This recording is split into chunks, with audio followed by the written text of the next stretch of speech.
Car ಮತ್ತೆ bike ಮಧ್ಯೆ ಅಪಘಾತ ಸಂಭವಿಸಿದೆ. ಬೈಕ್ ಸವಾರನಿಗೆ ಗಂಭೀರವಾಗಿ ಗಾಯಗಳಾಗಿರುವುದರಿಂದ ಯಲಹಂಕ ಸಂಚಾರಿ ಠಾಣಾ ವ್ಯಾಪ್ತಿಯ ಫ್ಲೈಓವರ್ ಬಳಿ ನಡೆದಿರುವಂತಹ ದುರ್ಘಟನೆ ಇದು.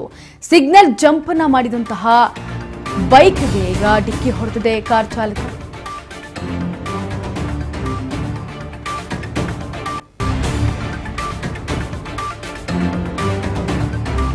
ನೋಡಿ, ಕಾರು ಬೈಕ್ ಮಧ್ಯೆ ಅಪಘಾತ ನಡೆದಿರೋದು.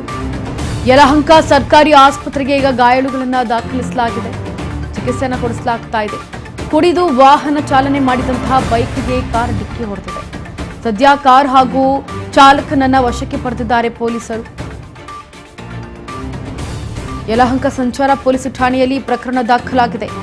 ಗಮನಿಸ್ತಾ ಇದ್ದೀರಿ ದೃಶ್ಯಾವಳಿಗಳಲ್ಲಿ ಬೈಕ್ ಸವಾರನಿಗೆ ಗಂಭೀರವಾಗಿ ಗಾಯಗಳಾಗಿರೋದ್ರಿಂದ ಆತನನ್ನ ಈಗ ಆಸ್ಪತ್ರೆಗೆ ಸೇರಿಸಲಾಗಿದೆ ಹೆಚ್ಚಿನ ಚಿಕಿತ್ಸೆಗಾಗಿ. ಸಿಗ್ನಲ್ ಜಂಪ್ ಅನ್ನ ಮಾಡಿಕೊಂಡು ಬೈಕ್ಗೆ ಡಿಕ್ಕಿ ಹೊಡೆದಿರುವಂತಹ ಈ ಕಾರ್ ಚಾಲಕ ಯಲಹಂಕ ಸರ್ಕಾರಿ ಆಸ್ಪತ್ರೆಗೆ ಈಗ ಬೈಕ್ ಸವಾರನನ್ನ ದಾಖಲಿಸಲಾಗಿದೆ. ಕಾರ್ ಚಾಲಕ ಕುಡಿದು ವಾಹನ ಓಡಿಸಿರುವಂತಹ ಮಾಹಿತಿ ಲಭ್ಯ ಆಗಿರೋದ್ರಿಂದ ಸದ್ಯ ಕಾರು ಹಾಗೂ ಚಾಲಕನನ್ನ ವಶಕ್ಕೆ ಪಡೆದಿದ್ದಾರೆ ಪೊಲೀಸರು. ಯಲಹಂಕ ಸಂಚಾರ ಪೊಲೀಸ್ ಠಾಣೆಯಲ್ಲಿ ಪ್ರಕರಣ ದಾಖಲಾಗಿದೆ. ನೋಡಿ, ನೀವು ಕುಡಿಬೇಕಾ, ಮನೇಲಿ ಕುಡ್ಕೊಂಡು ಎಂಜಾಯ್ ಮಾಡ್ಕೊಳ್ಳಿ, ಅದು ಬಿಟ್ಟು ನೀವು ಕುಡಿದು ರಸ್ತೆಗಿಲ್ದು ಇನ್ನೊಬ್ರು ಪ್ರಾಣನ ಯಾಕ್ರಿ ತೆಗಿತೀರಾ?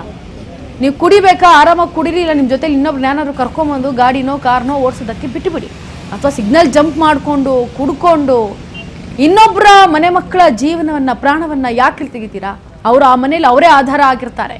ನಿಮ್ಮ ಒಂದು ಸಣ್ಣ ಎಡವಟ್ಟಿನಿಂದ ಅವರ ಕುಟುಂಬ ಜೀವನ ಪೂರ್ತಿ ಕೈಯಲ್ಲಿ, ಅಂದರೆ ಏನು, ಕಣ್ಣೀರಲ್ಲೇ ಜೀವನ ಮಾಡಬೇಕು ಅಂತಹ ಪರಿಸ್ಥಿತಿ ಎದುರಾಗಿಬಿಡುತ್ತೆ.